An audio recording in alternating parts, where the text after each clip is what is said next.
Schwantees Apparel. I do mostly online business. I do a lot of spirit wear for schools, sororities. I've gotten licensed to do that as well. I do a lot of embroidery, and for my graphic tees, I use the Crio. I got started, I want to say about 20 years ago, when I had my last baby. I started with embroidery, and then I shortly got into silk screening, which is great, except for I did it out of my home, and it was very messy, and the smells were terrible. And if I got off on something, you know, off an inch or whatever, I would ruin a whole lot of t-shirts. So I was looking for an alternative to that. Back then, my alternative was inkjet and mostly just embroidery. But I didn't have a good alternative for the graphic tees, so I actually stopped doing them for quite a while. I then got into cutting vinyl, and I found my distributor at that point, and I got a graph tech, and I was cutting vinyl and doing shirts, but weeding shirts is so tedious. I don't have the patience for it. My mom enjoys doing it, but I can't always get her to do it. So I was again still looking for an alternative, and at that point I started working for one of the distributors out here in Missouri, and I worked there for several years and was introduced to the Crio machine. And the Crio is amazing. It is honestly the basis of my business at this point. Before I purchased my Crio, I was using sublimation and vinyl, which I still have and I use. They do have a place in my shop, but again, I prefer the Crio because it's quicker, it's easier, it's cleaner, it's a lot more detailed. With several color on shirts, it's so much easier to do it with the Crio rather than cutting 6 different colors of vinyl. And with sublimation, being that you're limited to polyester and light colors, it really kind of limits what you can put out there. With Crio, I have no limitations. I can do any color, any type of shirt, and I have had no problems with them out in the industry at all. When I decided to go out on my own, it was an easy decision to go with the Crio over direct to garment or direct to film. I just feel like Crio it's compact, but it serves my needs. I can do up to 11 by 17, which I generally don't need any more than that area. And it was just a really easy decision when it came to picking my equipment out.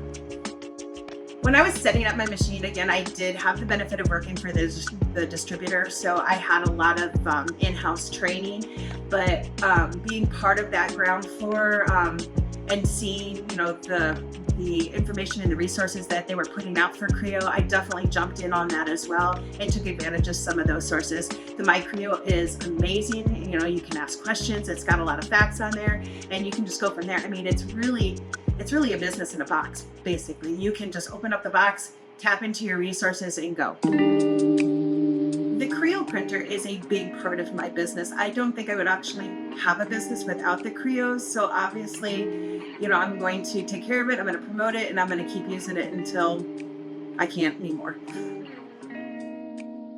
I generally do mostly apparel. I do sweatshirts, t-shirts. I have some favorite brands that I use. I also occasionally will do like earrings or jewelry or something to that effect, sometimes a mouse pad. I also have sublimation that I work into it, but I use the Crio probably primarily for just t-shirts and apparel. I do have a website that I sell off of, which I like to, you know, push and promote. I have a QR code that goes to different pages on my website. What I do is I generally will reach out to a school or sorority, and I will set up a link on my website for them, and I will create all custom apparel for them on the website. And then from there, people can just order directly from there. That way I'm not dealing with a lot of back and forth. And then we're ensuring that they're getting what they want. I have been able to tap into, you know, the spirit wear and the sororities. And with the sororities, you have to be licensed to do it, and they also have to approve your work. So I was a little nervous going in, but the quality is so great with the Crio, I had no problem getting licensed. I have been able to make some fun different items, some baskets that have like a metal frame around it. I have been able to to actually put a transfer on there and personalize it. Primarily I've done that for the sororities, and it turns out really great. I think some of the most fun things to do is for personal events like weddings or showers or vacations. A new trend that's going out is, purchasing a fun shirt for a group of people, everybody purchasing a different shirt. And I think that's a lot of fun. Also for Christmas, for us personally, I like to do personalized shirts for each member of the family. And there's about 20 of us that attend, our festivities, and we all have a different shirt.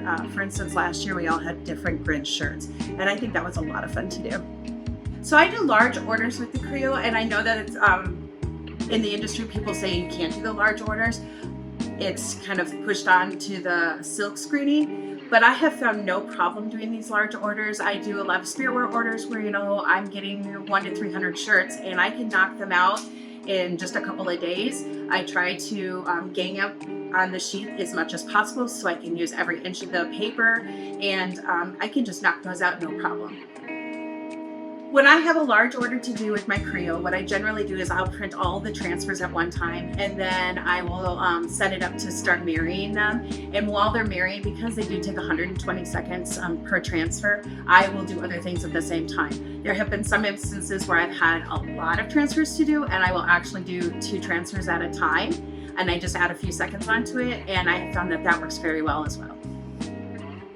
When I make a print, I have always said this, even when I worked with the distributors, everybody has their sweet spot. Everybody has the temperature that works best for them and the time. I have found that for me, 300 degrees on my press is perfect. And I do it for about 120 seconds. I rarely have an issue where it doesn't transfer correctly.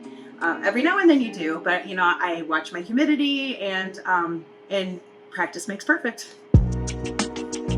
So owning my business, I have found that the Crio is very profitable for me as far as ROIs go, because the toner up front seems like a lot, but when you actually price out how much it is per sheet, it is very, very little. And I also use my Crio for other things. I just use it as my printer. I don't have another actual printer in my office, so I use it as a printer because the cost is low. So I'll print invitations or something to that effect on there, and then turn around and do my transfers, and it's very cost effective. It's a lot cheaper than an inkjet printer for my needs. I just want to say that I did work for a distributor, and my daughter had a baby, so I retired early from the distributor, and I needed something to do, and purchasing the Crio printer and starting my own business has been awesome for me. I've been able to make some money, contribute to our family, and also spend some time with my granddaughter. If you guys are thinking about investing in a Crio printer, I say just do it. Just take the dive in and just do it. You will not regret it. There is a learning curve, and you always have to remember that there's going to be a learning curve with any machines that you get, but just do it. You can make custom orders out of the box.